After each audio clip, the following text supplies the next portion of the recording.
Now then, do you remember this? Memories. They were, of course, the original TV family for 9 years and 9 series. We watched them all grow up in front of our very eyes. But what was it really like to be part of the Waltons? Well, I'm going to be talking to Erin, actress Mary McDonough, in just a moment. But first, have a look at this. I know what you were doing. You were wondering if Chad thinks you're pretty. That's right, I was.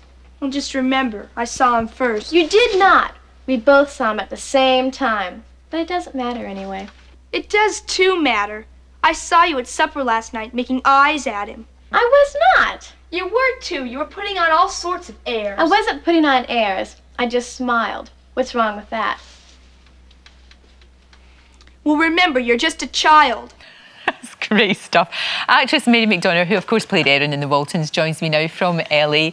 It's so good to see you. You look fantastic. How are you doing? Thank you. It's so good to see you again. I know. I remember interviewing you many years ago in Los Angeles, and I can't believe, though, 40 years. Isn't it extraordinary? It is. It is. It's quite the anniversary celebration, I'll have to say. No, absolutely. And you all got together, didn't you, for a big sort of get-together? That must have been really, really good to have a catch-up. Oh, it was so much fun.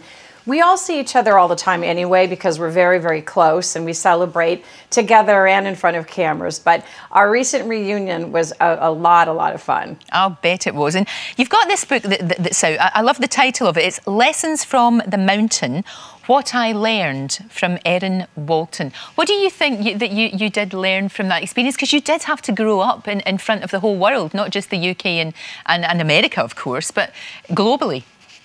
Oh, gosh. Well, Lorraine, gosh, I learned so many things. But I think when I started to write the book, I really thought about the full circle of it and looking back on the lessons in my life and the good times and the hard times and the wonderful behind-the-scenes antics, which are all in the book, and growing up in front of millions of people as Erin. And I realized as I got older that I would always be Erin, and that some of my greatest lessons that I've learned in life really started with the foundation of the Waltons and the family and the values. So it kind of seemed to go full circle, lessons from the mountain and Erin all tied together into my life. And it really has struck a chord. I mean, it was at a time and shown at a time where, you know, there weren't that many channels to watch. Everybody watched this. Millions and millions of people watched this and watched it as a family all together. You know, from little kids right up to grandparents, and they all watched it together.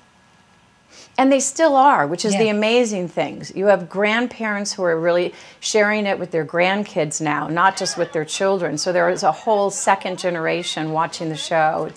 It's quite incredible. It's a real honor to have been part of it. No, absolutely. And I love the way that you've embraced it as well. You know, you've embraced the fact that your childhood, you know, you grew up in front of the public eye. But, you know, sometimes people are, when they're in something really successful and it defines them, I actually think it's brilliant that you celebrate it.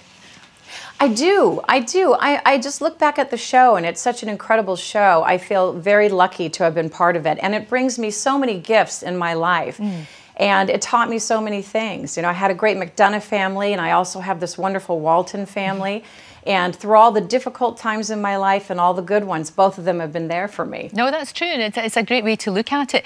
You, as well as obviously, we've seen you in many things, Will and Grace, ER, West Wing, you've worked as a director as well, but also you're a fantastic campaigner, particularly for women's rights. And it's very timely because over here there's a lot of concern over breast implants, the PIP implants. You know, there's worries that there might be potential health problems. And I know that you had breast implants and had terrible problems with those, didn't you? Oh, so true. And I talk about my experience with breast implants in the book as well. And I also talk about, you know, becoming an activist for women's health issues. And I was diagnosed with lupus. My implants completely disintegrated. And I've been talking about the dangers of implants for about 17 years now, and trying to educate women on their choices. And of course now with the PIP danger and women being told, you know, you should get them out. Well, I can't never tell people what to do, but my own experience is that it was one of the worst decisions I ever made. It affected my health. And when my implants were removed, they were absolutely disintegrated, and all of the, you know, all of the gelatin and the chemicals had gone through my system. and had triggered what I have now, which was lupus. And people say I'm crazy to think that, but I was a very healthy girl. I got implants, I got sick, I had them out, and I got better. So you do the math. Exactly, and you're absolutely fine now, but still, you know, still campaigning on behalf of people who maybe can't speak up for themselves. Yes, and also, you know, I'm not anti-implant, I'm pro-education and information, and women need to know to take their health into their own hands and what they're getting into with implants. And they're a lifetime, you know, they don't last a lifetime, so they can be a lifetime struggle in replacing them. And of course, yes, I do have lupus, and the St. Thomas Lupus Trust over there I do some work with as well. So I'm always trying to educate people about their own health and encourage women to ask questions. Exactly. Mary, I could talk to you all day. It's fantastic. Thank you so, so much. And good luck with the book Lessons from the Mountain, which is out now, and a really good wallow in nostalgia for people who absolutely loved the Waltons. Thank you so, so much. Oh, thank you for having me. It's great to be with you again. Thank you. Lovely woman.